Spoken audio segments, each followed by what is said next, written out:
Hi, everyone. Welcome to the third episode of the Squeaky Wheel podcast. My name is Sumuka Terkanambi, and today we are going to be talking with Dupree Edwards, who is a self advocate, a rapper, a teaching artist at Upstream Arts, and a community programs coordinator at the Institute on Community Integration. So before I add him to the stage, I just want to say if anyone has not checked out episodes one and two, please, I encourage you to do that before you watch this video. Just to recap, in the first episode, I talk about my own personal experiences as a person with a disability and also how I got involved with advocacy. And really, I go through the purpose of the podcast. And in the second video, I interview my friend Karthikeya, who is the co-founder of Life Assist, which is an e-commerce store where you can purchase adaptive products. So with that, we can get started with our conversation today. I will now invite Dupree to the stage. Hi, Dupree. Thank you so much for being here today. Thank you. How you doing? I'm doing very well. How are you? I'm doing all right. So, to get started, I know I gave you a bit of a brief introduction, but if there's anything you wanted to add, please go ahead. Like where you're from and just anything you wanted to add to what I just said. Yeah. Well, I guess I'm from uh I live in Fridley, Minnesota. And yeah, all the things that you said is a really good introduction. Just tell you I live in Fridley. Okay. Yep. So yeah, I guess my first question would be, if you can talk a little bit about. So I mentioned Upstream Arts and the Institute on Community Integration. I was wondering if you could just talk a little bit about what those organizations do and kind of your role within the organization, just so the viewers have an understanding of those organizations and how they help people with disabilities. Yeah, thank you. Upstream Arts is an organization started by um Matt and Julie uh through their son who communicates through arts, Mm-hmm. dance, burying, all types of activities, and they put that into a curriculum that that multiple discipline varies social uh, impacts that they have on the disability community, and that's just what that is. And uh, they've been doing that for they're going on their 18 years now that they've been doing Upstream Arts. And I've been a part of Upstream Arts for 5 years. I'm on my sixth year now. So 6 years right now in May. So 6 years. Awesome. Yep. And uh and so yeah, but how I got involved in and what my role is I used to be a participant in their classes, Upstream Arts classes, and Mm-hmm. uh they invited me to this moth thing workshop, and I kind of figured out it was a little different feel to it. I kind of figured out that they had me in mind, that they wanted to do something with me or work with me or things like that. So I guess like maybe like a couple weeks or a month later, I followed up with I called them and wanted to set up some propositions and Mm-hmm. some ideas that I had, which I really wanted to go there and ask for a job, which I kind of got to right away. They said they think about it, uh, and then uh, and then yeah, then they called me back, and then I interviewed, and uh, yeah, I didn't start as a teaching artist right away, but I also created. They did a job for me that I prepare the classes, do the Mm-hmm. gears, do all that, get ready for the prep of the classes. So I done that, work in their office. So I'm also like a program support assistant. Okay. But but but I did that before COVID, but after COVID, they kind of got away from it and went to a Mm-hmm. different model. And even if COVID did happen, I think they still would have went to that model. but I probably would have did something in the office a little bit similar.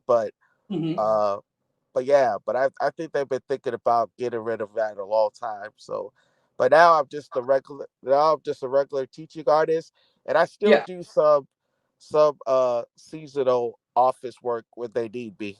Okay. So yeah. And then yeah, another place you work is at the Office of the Institute of Community Integration at the University of Minnesota. I was wondering if you could also just talk a little bit about that and the work you do there as well. Well, Institute of Community Integration is it's through the University of Minnesota. Hmm. It's an organization that research and development through disability issues and research and things like that.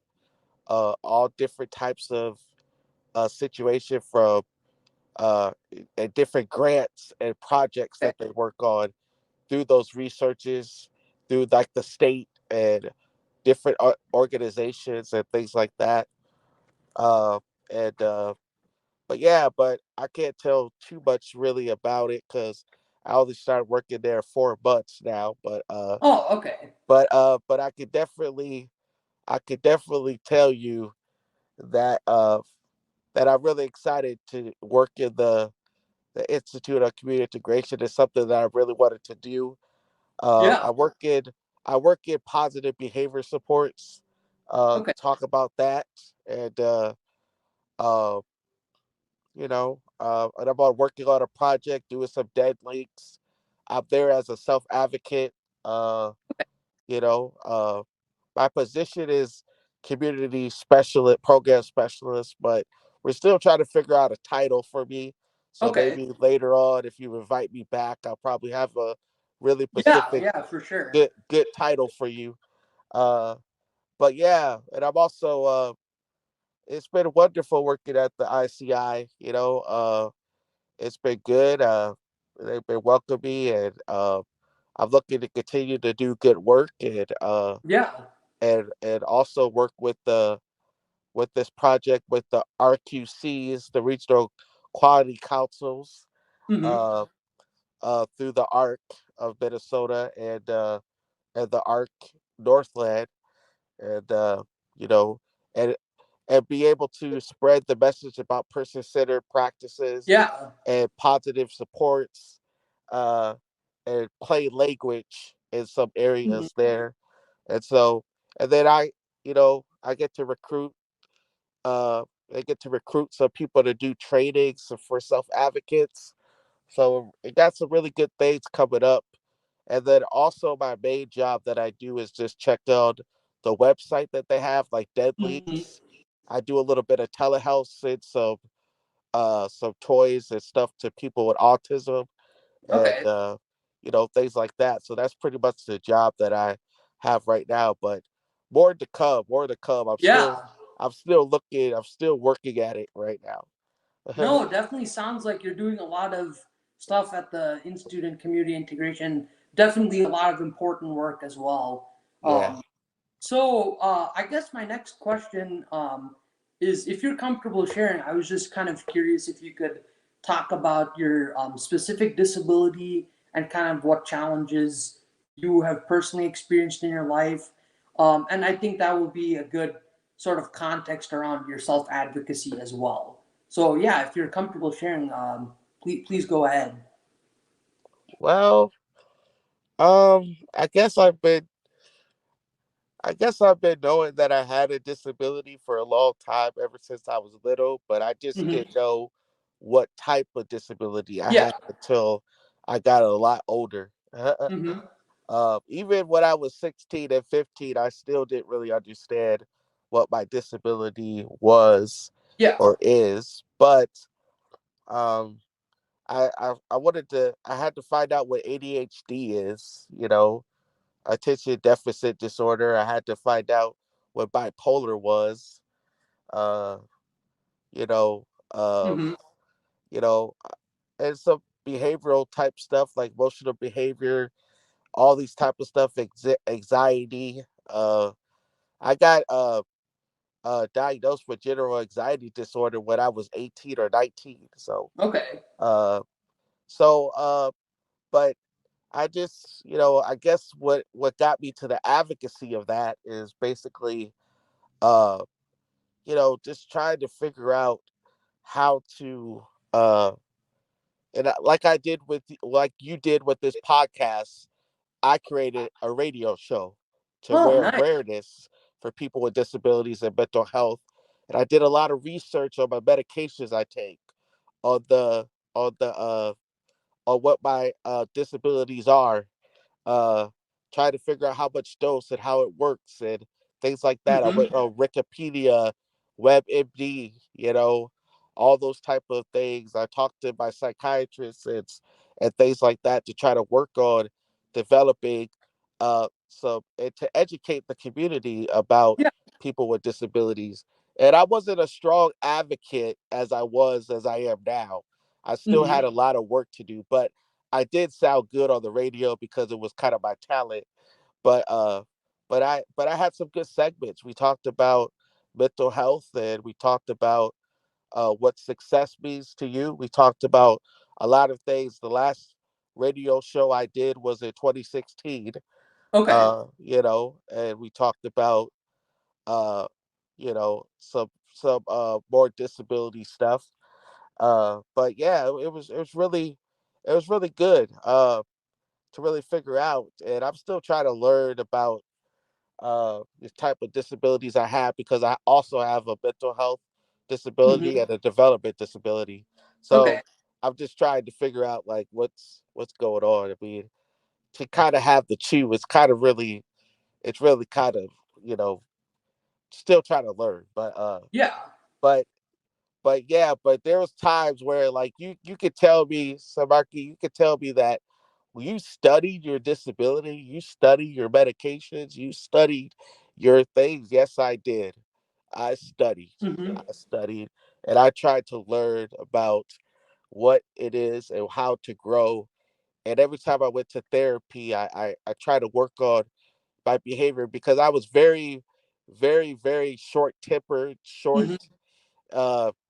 verbally aggressive, things like that. So I had to understand how to work on some things like that. But I'm continuing to grow and learn and do those things. So that's just what how I started in the disability advocacy type work and yeah. Yeah, thank you. Thank you for sharing. Yeah, it sounds like you've definitely had an interesting journey with your disability and kind of figuring out what's going on and also how to kind of cope with it and find your voice. So that's really really good. hmm So yeah, I guess my next question is to kind of get into, since we were talking about advocacy, we can just go ahead and continue with that theme. So um, you are a graduate of Partners in Policymaking. I've mentioned that in the first episode that I was also a graduate of Partners in Policymaking, and really it's a great program that helps develop leadership skills for people with disabilities to be self advocates in their community. So I was wondering if you could talk a little bit about your experience with that program and what are some of the things that you learned in that program that you're currently applying in your advocacy. And I know specifically you testified on a specific piece of legislation this session at the Minnesota State Legislature. So if you kind of want to talk about your experiences, that would be great. Yeah. Thank you. Uh, the partners of policy making. I was on the self advocacy change. The salt with Katie McGurk Mm-hmm. and all those. I was on that team, and I was going to their meetings and stuff. And one of the leaders said, "Hey, why would you join Partners? I think you'll be really good for Partners and policy making." So Mm-hmm. I and I wasn't, like I told you before, I wasn't really like a strong like Yeah. advocate that I am now. But I guess uh because the partners of policy making don't you get accepted in the summertime and it doesn't start until September. Mm-hmm. So but I had a lot of issues going on at my group home stuff that I wasn't really happy about, and I really wanted to move out and get those things. So the reason why I wanted to go is to just find resources of how to get better services Mm-hmm. for for people like me, and really tried to work with staff and understand how to be better at home community based stuff. That's where I kind of really worked on. They're accepted to partners in policy making. Uh, Man, every single day I was amplifying my voice. Mm-hmm. I started to build knowledge in all the situations that they talked about in the leadership thing, like education, like housing, like you know all these type of stuff, employment. I Mm-hmm. started to build that knowledge up, and I didn't really know that I have that knowledge. So what I'm saying is partners kind of got me to a point where I didn't know I had. So it's Yeah. just like, you know, amplified the voice and all this knowledge, because if I develop this knowledge, where did I develop this knowledge from? You Mm-hmm. know? So but there's some times where I did always do my homework. There's some times where I did always, apply to the way I wanted to apply. Like people met with their senators, people Mm-hmm. met with their community leaders, and I just didn't really, not saying I didn't know how to do it, but I just didn't really do it as much Yeah. as that. But but uh it but what I'm trying to say is it amplified my voice Yeah. to a point where it got me on things. And every time I go back, Brenton invites me back to tell about partners. There's so much people out there that say, "Oh, I did this, I achieved that, I'm working on this," and partners is still changing my life. But me, when I go there, I just talk about what the first day is, and if hopefully people stay. You know what I mean? But Yeah. this upcoming session, this class that's about to graduate this weekend, this is the first time that I actually said something what I'm doing and what my resume is, because I'm building networks, I'm doing this, I'm doing that. And I don't know why it took me so long to actually do that. Mm-hmm. Maybe because I was dealing with things in my personal life and Yeah. things like that. So maybe that's probably the reason. But it's working, and I hope every partners that I get invited back to after this class graduates this weekend, uh, I can actually go and continue my resume, not just do like a PowerPoint, like other people Mm-hmm. do, Yeah. but definitely try to. And I actually rapped, for them, which was really good, because they always want me to rap with for them. But Yeah. but I guess that's what really got me to amplify my voice. And really, and my guardian, after I graduated, my guardian Georgetta was like, "Dupree, what are you coming with me at? Like, what are you saying? What are you talking about? Like, what's going on?" She said, "We shouldn't have put you in that partner's class." But it's in a good way. It's in a good way. But Yeah. it was great. But Colleen Wick, Mm-hmm. I knew her for a while, even before I got into partners. We went way back. She invited me to a couple of things Okay. before in 2017, 2018. So she already knew me already. Mm-hmm. So I wasn't really familiar. I wasn't really new to partners and policymaking, but well, new to Colleen Wick. I knew her for a while. And so yeah, it was good. And the experience right now is changing, from the different types of partner classes that's happening. Yeah. And I feel like I was class 36, by the way. Yeah. Uh, but yeah, but I'm not going on Friday tomorrow night to try to say how partner changed my life. But Mm-hmm.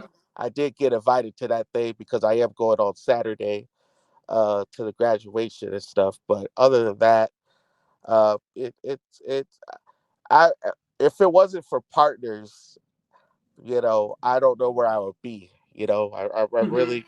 I really don't know if I'll be on this trajectory that I am now because it Yeah. really opened a lot of doors, and it also acknowledged that I have knowledge about this system, Hmm. that I didn't know I have. So that's just what about that is going on, and my advocacy, mostly my advocacy is at home community based services, Okay. you know, and making group homes, apartment staff better, be able to make sure we live the best quality life. Yeah. That's what I advocate for, you know. And also my thing in employment too, like some minimum wage Hmm. and you know, all those type of stuff. Those are my big things I have knowledge in. So Yeah, no, that's a great example of kind of some of the advocacy that you're doing and how partners in policymaking have impacted you in a positive way. I know, like, I was class 40, so I was a couple years after you, and it mhm. definitely does improve your confidence. I've noticed that as well with me, just being able to share my story and the issues that are important. So, yeah, thank you for sharing your experience with the program. Um, so, I was wondering if now that you mentioned it, you talked about two issues that you're kind of very much focused on in your advocacy. Just in case the viewers don't know, could you just talk a little bit about kind of a just a brief overview of what is home and community based services and what is the sub minimum wage and what are the issues surrounding those areas? Well, the home community based services is usually people that live in waiver services, Mm-hmm. like group homes or apartments or their families or any of those things. That's just based on a waiver, and they have direct support staff or staff that provide services, or the provider provides services, and the staff, provide those services for us. And Mm-hmm. one thing that the biggest issue in the whole community base is the workforce shortage, Right. and that's one thing that I always really care about, that I really Mm-hmm. try to understand. It's probably one of the main issues that I advocate, and of what that I really care about the whole community based type services. And Because we try to keep staff and make sure that staff understands that they are appreciated of what they do, and Mm-hmm. that they should be valued Right. and appreciate to earn the right of a better wage, Mm-hmm. and I don't know if it's based on the waiver that they have, or it's based on the state. I don't really know, but we're still trying to figure that stuff out, and we're going to try to make sure where staff doesn't have to work two jobs, Right. where staff could just work one job if they really like and passionate about what they do. Because there's some staff that are passionate about what they do, but they have other priorities that just takes over, that they have to quit and just go get a better Mm-hmm. paid job. And it's sad sometimes Yeah. that they have to do that. But that's just what the main issue is for the workforce issue, is trying to get better of those things. And there's a lot of other issues that I would like to bring up too. In some ways, the waiver of reimagined type thing. It's a one thing that I'm trying to talk about, and you know what I mean. I think it's a good thing, but I also think it's a bad thing. Mm-hmm. What's some other issues that I kind of focus on a little bit? Uh, I think those are about the two main issues of the whole community based type Okay. services. But Yeah. sub minimum wage, uh, you know, I haven't really been on the force of the task force or anything, Yeah. but I'm not in a program that offers 14C, or never, or offer 14C long before I got into that program. So Mm-hmm. uh I always been in supported, as we know, employment, or as we know, as competitive integrated employment. I always been hired by the business, but reason why I care about this topic is because a long time ago I tried to do my best to make Mm-hmm. sure that I don't end up in shelter workshops. Right. Okay, yeah, yeah, and I accomplished that. And I would tell you what, I had a lot of things to work on in 2011. Okay, but my team felt like I was ready to uh be able to have a job, you know, Mm-hmm. and not just be able to get paid by piecework and Right. whatever you earned and stuff like that.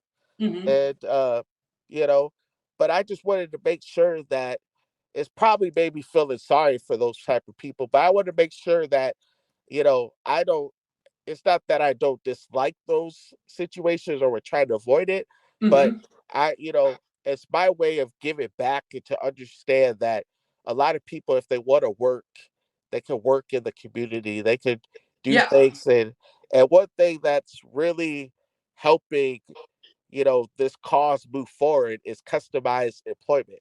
Mm-hmm. And customized employment is probably going to be the future of a lot of things because we can say, hey, Bob, what would you like to do? Oh, I like to read books. You know, Yeah. let's find a job for you where you read books. You know, Mm-hmm. oh, I like to play the piano. Oh, let's find a store where you can play the piano. Yeah. And get paid as you do what you love. Mm-hmm. Things like that. And but I think people should get paid above minimum wage and a fair minimum wage, where because a lot of those people that work in the shelter workshops Yeah. that haven't transitioned into out of sub minimum wage, uh, is still making like $1 or 4.50 an Mm-hmm. hour or whatever you want to call it, and that's still not putting money in their pocket. I tell people this. I Mm-hmm. said, money is good. Don't you want to have like to pay bills or have a cell phone or do all Yeah. this type of stuff and everything? So, uh, that's why I care about that topic. And I'm in a program that is trying to be an example, was always trying to make sure that they're getting rid of the 14C as sub minimum wage, which they never paid people sub minimum wage. Mm-hmm. Uh, but but I just wanted to be like the driving force and the example uh, as I actually go into a conference this weekend to go actually conv- pro- convince providers to get rid of their 14C. So Yeah. so it's a very big topic, and thank you for listening to my testify stuff. And it was kind of, like partners. I mean, I have to work on trying to not be nervous and be able to get my Yeah. my things going on. Mm-hmm. So those are the things. If you want to talk about partners, what I did pay attention to was actually how to get in front of those legislators. And so Yeah. I don't do it every single time. So I got to do it regularly, and then I'll get used to it. But yeah, those are the basically big issues that I really try to focus on. So Yeah, no, those are very important issues that you are working on. And yeah, I mean, testifying just is another way to share your story with lawmakers. That's really what they resonate with. So thank you for doing all of that. That's very important work. So yeah, no, you've really done a good job of just explaining what advocacy you're doing and what issues and why they matter to you. So I was thinking now we could kind of pivot a little bit away from advocacy and talk a little bit about your career and experiences as a rapper. I know that's something that you are very much involved in. But I guess also another question is I know you talked a little bit about how sometimes your advocacy and rapping have kind of gone together. So if you want to talk about just how you got into rapping and what kind of projects have you worked on with that, and also how have you used that as a tool for advocacy as well? um yeah. Well, wow. Matter of fact, I'll tell you a little bit of backstory about how I could be able to rap. But Mm-hmm. I used to have a direct support staff back in the day. Uh, that raps very very well. He raps Oh, okay. just like Little Wayne sometimes. Um, and he does a little freestyle session with us sometimes.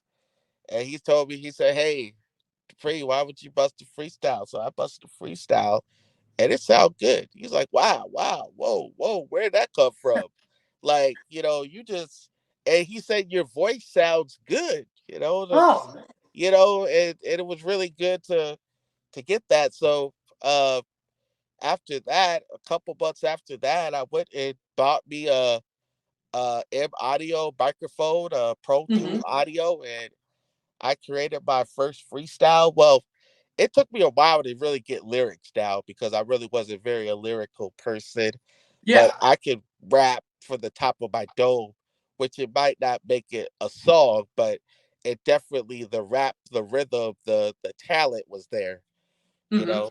And recorded my first freestyle that was about like 7 minutes, 10 minutes long, because I was Okay. very hyper back in the day. So I just when I get going. Yeah. Yeah. And but the songs after that start getting shorter and shorter. Mm-hmm. There was one long song that I recorded in 2012, a freestyle when I came back from my mom for Christmas, and I got on a Soldier Boy beat, and I started to rap in different ways. And one thing about my rapping is I don't cuss in my music. Mm-hmm. I don't downgrade women. I don't talk about Yeah. drugs. I don't talk about party. Mm-hmm. I don't talk about any of those stuff. I try to make a positive message into Yeah. the into the into my songs. Mm-hmm. Uh, but what the story that I did, I mean, the song that I did that came to advocacy is Story. I did a song called Story, and it was mostly about telling your story, Mm-hmm. about advocating and doing a Yeah. lot of things for yourself. All the things that I've been through, all the struggles that I've been through, all the things that I've overcome to Yeah. get where I am. And just when you're telling your story, just make sure that you believe in yourself, that you achieve anything you want to achieve and Mm-hmm. those things. And I also wrote a song that kind of like be yourself, about be yourself. Just make sure don't let anybody take your joy away. Don't ever Yeah. that's when I started incorporating those advocacy stuff. And then most of it is about my past relationships sometimes, because I used to have some, uh, struggles with my past relationships. Mm-hmm. But and then I just put it into music, but also music to me is therapy. I could go Yeah. in and I could actually get some things out, Mm-hmm. instead of just going to argue with somebody or getting mad at somebody. I could just go on the microphone and Yeah. just just get it all out in a way, and it turns into a song. I mean, it really does. I mean, I listened to some of my old songs that I recorded, and man, it's really good. The voice was good. The writing and the lyrics is still not there, but the Mm-hmm. voice is good, and the melody, you can understand what I'm Yeah. trying to say. You know what I mean? And also,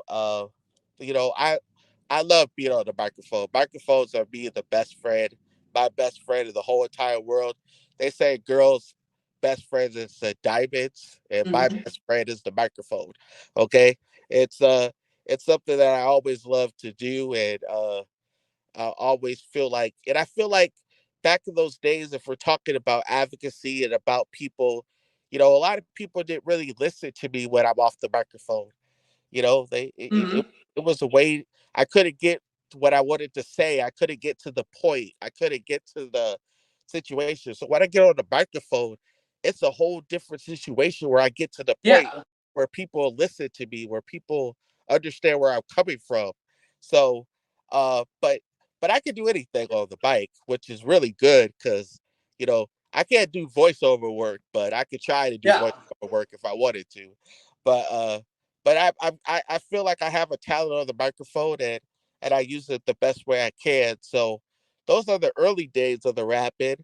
As Mm-hmm. I get close to 2016, the last freestyle I did was Bad Year, Distance, uh, and those things. And then I did Keep Dreaming, Rolling when I had my surgery after I graduated from Mm-hmm. partner policy making. And then I met, that summer of 2019 after I, got my surgery. Uh, I met this my producer today for Light Lord Records, Light Lord, that I do now, and it was really good. I saw him perform. He was performing, something for KMOJ.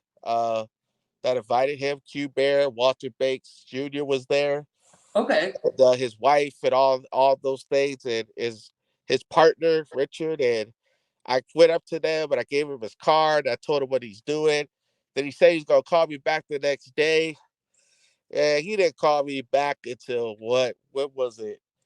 Uh the state fair of the summer of the state fair.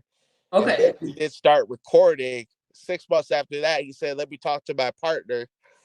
And then we made our we didn't connect it till like January of 2020, you know. Oh, okay.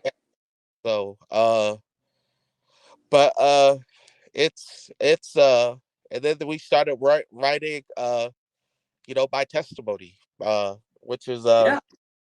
good, and we did about three more songs after that. He's Wonderful was next. We did Prayer. uh we're gonna do my fourth song is gonna be releasing when we get later in the show, Keep Sipping on the Holy Spirit, May 19th on all music platforms, Okay. Amazon, Apple Music, you know, all the all the platforms that you can think about.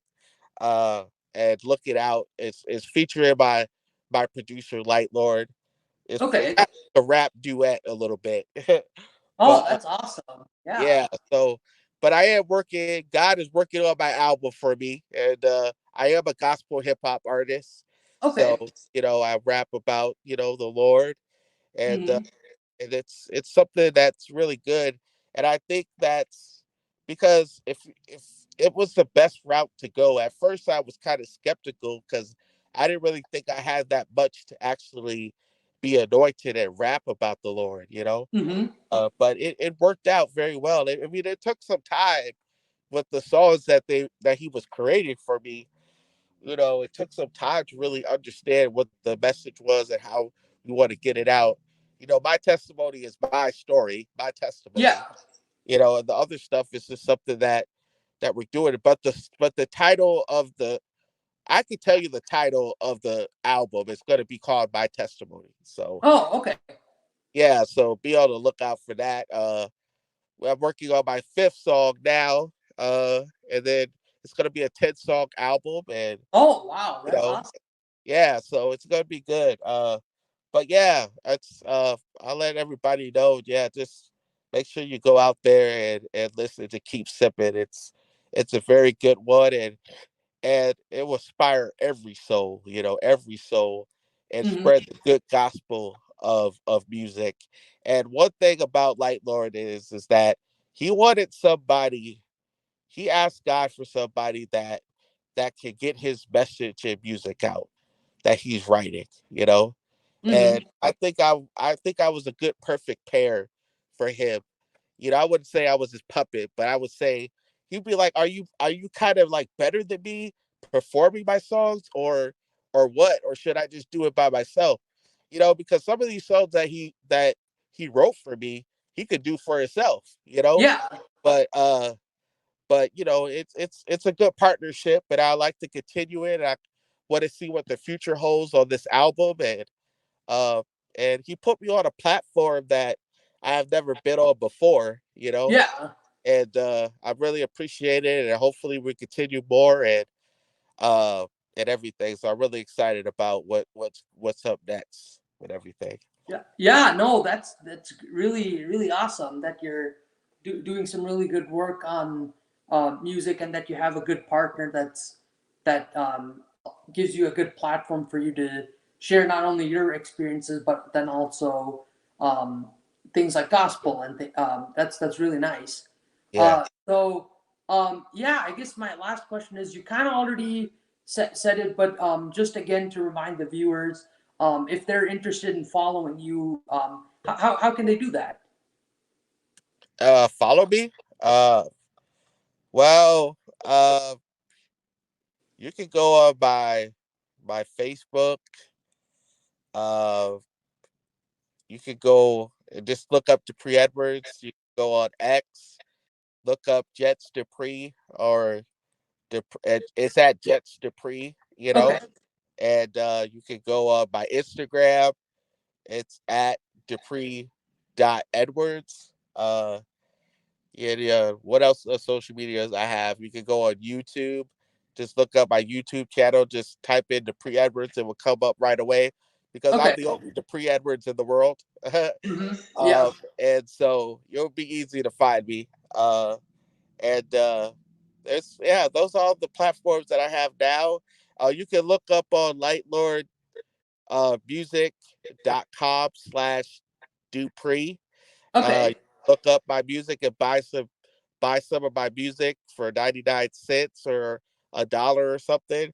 You can go on the lightlordmusic.com and you can look up and buy some gospel gear, some Hmm. t-shirts, everything like that. So make sure you look up because we're trying to make it and spread the word. So that's how you can reach me. You could also go on my Spotify at Dupree. You can go on Apple Music, look up Dupree, but Okay. just one of my songs like Prayer or My Testimony, because there's a lot of Duprees that come up and you won't Yeah. even know which one is me. But yeah, that's how you can look me up. So Well, yeah, that thank you so much for letting us know. Yeah, I'll definitely be checking it out. Thank you so much, Dupree, for joining the podcast today. And yeah, thank you so much. yeah, you're welcome. Came out the blue, no I'm special. Got arms around me and wouldn't let go. At 2, I entertain for my family, not looking later. I see tragedy, changed my life forever. Made my mom fake, brain damage exposed to lead pain. When my life taken on the thread, thank you God for the you, cause I would've been dead. But I'm here, so God has a plan to keep me out the system. Grandma Ann, can't forget Jackie. Uncle Kelly for doing what they see to fit to protect. When life give you living, gotta find shade. All the AC, sunshine, and lemonade. My situation went from bad to worse. This is my testimony, why I put God first. My testimony, it's all about me. Dupree, my truth will set you free.